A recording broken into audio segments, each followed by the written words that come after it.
नमस्कार दोस्तों, स्वागत है आपका ट्रिपल एस में। तो आज बात करेंगे हम डिमांड की बात करने से पहले मुझे मार्केट्स क्यों नहीं आज मैंने पढ़ाया, क्योंकि कुछ डिमांड के ऐसे कंसेप्ट थे जो कि वहाँ टॉपिक्स में आएंगे, जिसके लिए मुझे डिमांड कंप्लीट करवाना काफ़ी ज़रूरी था। यह डिमांड की सेकंड लास्ट वीडियो है। इसके बाद एक और वीडियो आएगी, वो कल ही आ जाएगी, आपको ज़्यादा से ज़्यादा परसों तक आ जाएगी। और हमने ये टारगेट रखा है आपकी 25 जुलाई से पहले आपका इकोनॉमिक्स का सिलेबस हम ख़त्म कर देंगे। देखो, मेरा कोई भी मोटिव नहीं है कि मैं सिलेबस ख़त्म करूं। मेरा ये मोटिव हमेशा से रहा है कि मुझे सिलेबस कवर करना है। मैं आपको शॉर्टकट्स नहीं चलूँगा। मैं एक वीडियो में मैं ख़त्म करने के चक्कर में नहीं हूँ बिल्कुल भी। मेरा ये हमेशा से कोशिश रहेगी, अगर 25 की जगह 30 भी हो गया, ठीक है, बट इतना है कि मैं कोई भी चीज़ स्किप नहीं करूँगा, ठीक है। तो अब हम बात करते हैं लेक्चर्स की, जो डिमांड का लेक्चर है कि हमने आज क्या क्या पढ़ा है। देखो, सबसे पहले बात करेंगे हम लॉ ऑफ डिमांड की। लॉ ऑफ डिमांड क्या कहता है कि इसकी जो डेफिनेशंस है वो कहती है कि with keeping other constant there is a negative relationship between price and quantity demand. देखो, कीपिंग अदर कांस्टेंट्स का मतलब आप ये समझ लें कि जो कंज्यूमर है उसकी इनकम उतनी ही है, ठीक है। उसकी जो मनी इनकम है वो कांस्टेंट है, उसका जो टेस्ट है, उसका जो प्रेफरेंस है जिसको वो दे रहा है वो सेम रहेगा। जो प्राइस रिलेटेड गुड्स है वो भी सेम रहेगी। ऐसा नहीं है कि प्राइस कम हो गया उस गुड्स का, ठीक है। ऐसा भी नहीं है कि उसने सब्स्टिट्यूट्स गुड्स को यूज़ कर लिया। अगर वो मतलब कि पेट्रोल ले रहा था, उसके बदले में उसने कहा नहीं यार, अब मैं पेट्रोल नहीं है, मैं डीजल लूँगा, ऐसा नहीं होगा। गुड्स सेम रहेगी, जो कंज्यूमर की इनकम है वो भी सेम रहेगी, फिर जाके जो ये लॉ होगा फिर वो सक्सेसफुल होगा। इसलिए उसने स्टार्टिंग में ही डेफिनेशन से पहले लिख लिया है कि द कीपिंग अदर कांस्टेंट्स। फिर उसके बाद वो कहता है there is the negative relationship between price and quantity demand. Negative relationship price and quantity demand का मतलब क्या होगा?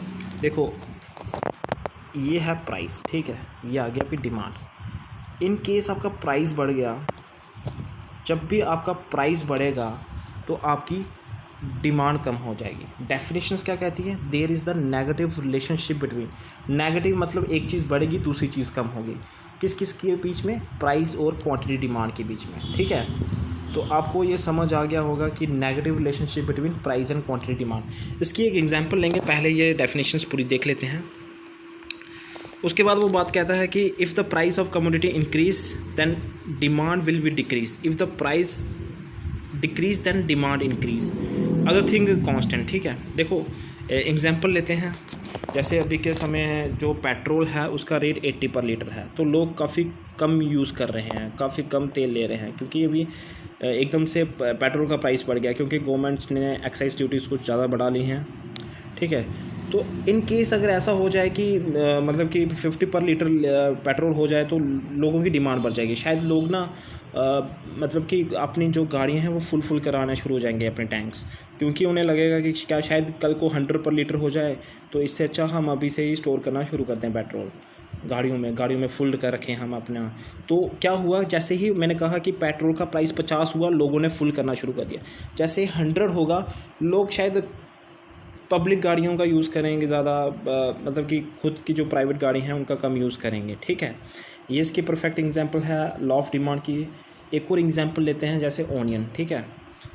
आप देख रहे हैं अभी ओनियन का रेट कितना है? 15 पर केजी, ठीक है। ज़्यादा से ज़्यादा 10 पर केजी होगा, जहाँ कुछ सिटीज़ में 20 पर केजी होगा। कुछ समय ऐसा भी आता है दिसंबर जनवरी में कि उसका जो रेट है वो 100 से ऊपर चला जाता है। अभी जो रेट चल रहा है, अभी हम सैलेड में भी यूज़ कर रहे हैं और एक्स्ट्रा यूज़ कर रहे हैं हम, मतलब कि जब भी हम खाना बनाते हैं उसमें भी काफ़ी ज़्यादा यूज़ कर रहे हैं। जब फैब और जैन की बात करें तो वहाँ पर हम देखें, सैलेड तो छोड़ो, हम जो खाना बनाने के समय जो यूज़ होता है उसमें भी बहुत लिमिटेड यूज़ करते हैं। आप इस लॉ को वहाँ कैसे फिट कर रहे हो? सॉरी, उस लॉ को आप कैसे फिट कर रहे हो वहाँ पर? जब जैन और फैब में देखोगे कि उसका प्राइस जो है इतना राइज़ हो रहा है, तो उस समय आपकी जो क्वांटिटी है वो बिल्कुल कम होगी, ठीक है।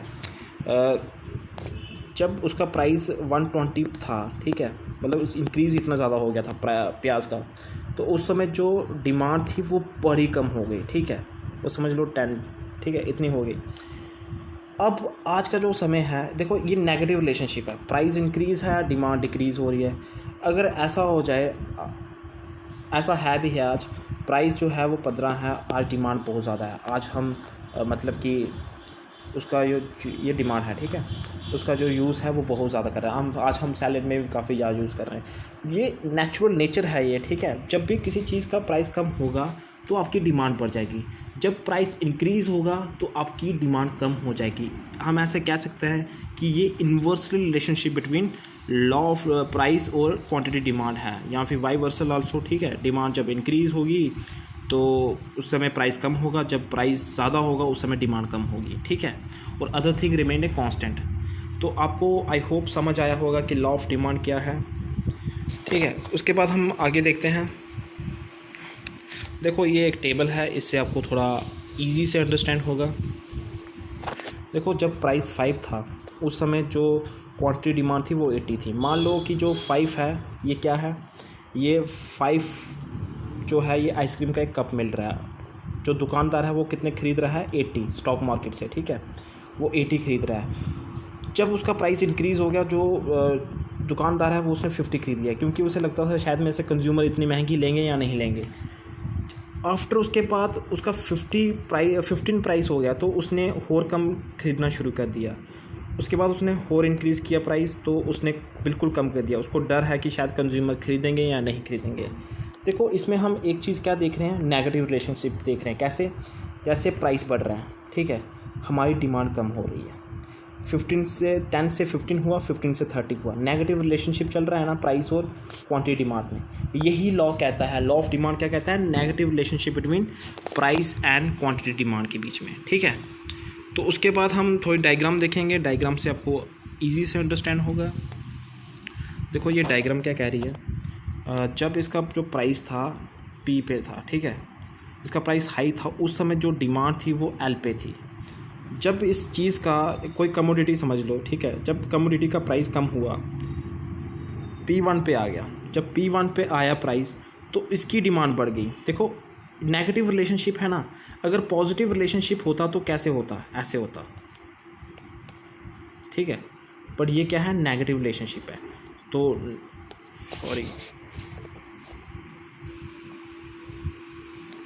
सॉरी जो इसका नेगेटिव रिलेशनशिप है, आई होप आपको ये समझ आ चुका होगा, लॉ ऑफ डिमांड।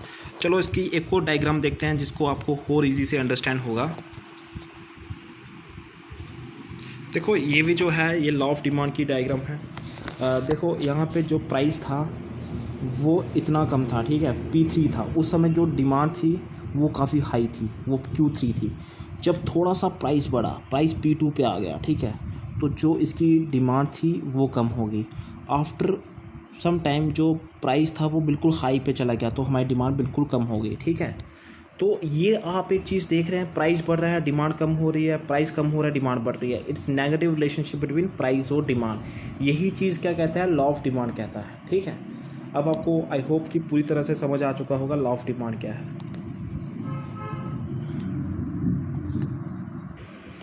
देखो अब हम बात करेंगे movements and shifting of demand. देखो ये दो टाइप्स में है, एक्सटेंशंस ऑफ डिमांड्स और उसके बाद है कंस्ट्रक्शंस ऑफ डिमांड। सबसे पहले हम बात करेंगे कि एक्सटेंशंस ऑफ डिमांड क्या है। देखो इसकी जो डेफिनेशन है वो क्या कहती है, other thing being equals when with fall in price in case the extensions of demand is precious in determined of demand. Sorry थोड़ी सी मिस्टेक हो गई है यहाँ पर। आप एक काम करें, सिर्फ यहाँ तक लिखें पहले, ठीक है, उसके बाद आप एक दो वर्ड्स और ऐड कर लें इसमें। देखो इसमें लिखा है कि ये चीज़ आप मत लिखें, ठीक है, तो थोड़ी सी मिस्टेक हो गई मेरे से ही।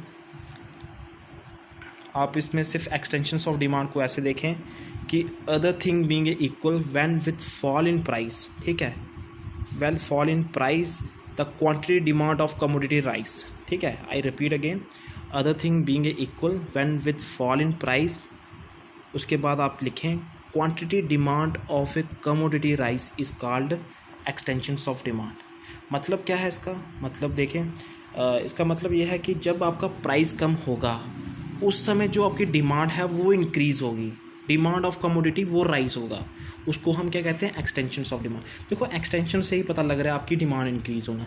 कैसे होती है आपकी डिमांड इंक्रीज़, उसे हम देखेंगे डायग्राम्स और टेबल से हम अंडरस्टैंड करने की कोशिश करेंगे, ठीक है। देखो टेबल से आप अंडरस्टैंड करने की कोशिश करें।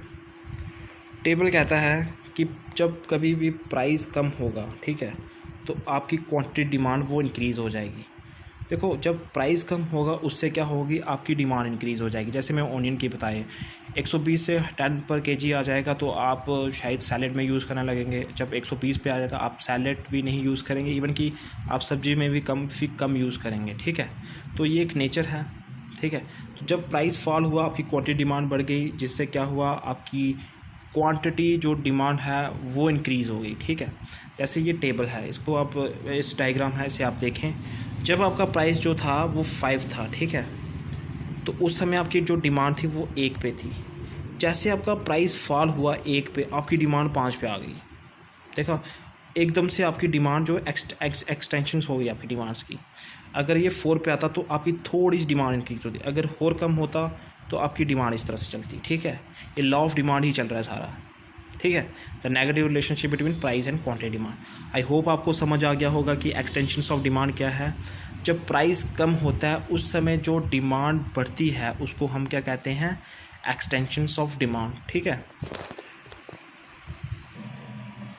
देखो अब कंस्ट्रक्शंस ऑफ क्वांटिटी डिमांड की बात करें। कंस्ट्रक्शंस का सिंपल सा मतलब पता लग जाता है कि कम होना किसी चीज़ का। देखो इसमें भी सेम डेफिनेशंस है, बस थोड़ा सा चेंज है इसमें। Other thing remained a constant, ठीक है, रिमेंड ए सेम, ठीक है। व्हेन प्राइस राइज, जब कभी भी प्राइस राइज होगा तो कॉमन सी सेंस है, जब आपका प्राइस राइज होगा आपकी जो डिमांड है वो कम हो जाएगी। इसका उल्टा है, एक्सटेंशंस का बिल्कुल उल्टा है। जब आपका प्राइस राइज होगा आपकी जो डिमांड है वो कम हो जाएगी। जब आपकी डिमांड कम हो जाएगी तो आपका जो क्वांटिटी डिमांड परचेज़ करेंगे वो कम हो जाएगा। आपकी जो फॉलोइंग क्वांटिटी डिमांड है वो कम हो जाएगी। कैसे? क्योंकि उस चीज़ की जो प्राइस है वो इंक्रीज़ हो चुकी है। आप प्लीज़ टेबल को साथ साथ में एनालाइज करा करें खुद भी, जिससे आपको कंसेप्ट कभी भी नहीं भूलेगा, ठीक है। तो इकोनॉमिक्स होती ही टेबल्स और डायग्राम पे हैं। अगर आपको ये अंडरस्टैंड हो गए तो आपको किसी भी टॉपिक में कभी आप भूलोगे नहीं कभी ज़िंदगी में, ठीक है। तो एक कंस्ट्रक्शंस इन क्वांटिटी डिमांड क्या है, जब प्राइस बढ़ता है उस समय जो क्वांटिटी डिमांड है वो डिक्रीज़ हो जाती है। जैसे अभी पेट्रोल के प्राइस बढ़ गए, जिससे क्या हो गया, लोगों की डिमांड कम होगी, लोग गाड़ी कम चलाने शुरू कर गए। तो ये नेचर है, ठीक है। तो ये कंस्ट्रक्शंस आपको समझ आ गया होगा कि प्राइस के बढ़ने से क्वांटिटी डिमांड कम हो जाती है। तो इससे थोड़ा हम डायग्राम से देखेंगे। देखो जो पहले प्राइस था, ठीक है, वो 1 था, ठीक, एक सेकेंड, जो उसका प्राइस था वो 1 था, जो उसकी डिमांड थी वो बहुत ज़्यादा थी। एकदम से क्या हुआ, इसका प्राइस इंक्रीज़ हो गया, ठीक है। जब इसका प्राइस इंक्रीज़ हो गया उस समय, जब इसका एकदम से प्राइस इंक्रीज़ हो गया उस समय जो उसकी क्वांटिटी थी ना वो 1 पे आ गई, बिल्कुल कम हो गई, जिससे क्या होगा, आपकी डिमांड कम हो जाएगी, बिल्कुल जैसे हमने टेबल में अंडरस्टैंड किया था। देखो ये बड़े सिंपल टॉपिक थे, आपको सिर्फ डायग्राम और टेबल पे फोकस करना है। अगर आपको डेफिनेशन याद नहीं भी रहती है तो डेफिनेशन से आपको सवाल नहीं पूछेंगे, इसी डायग्राम से, इसी टेबल को आप अंडरस्टैंड कर लेंगे अच्छे से, तो यहीं से घुमाकर एग्जामिनर सवाल पूछता है, ठीक है।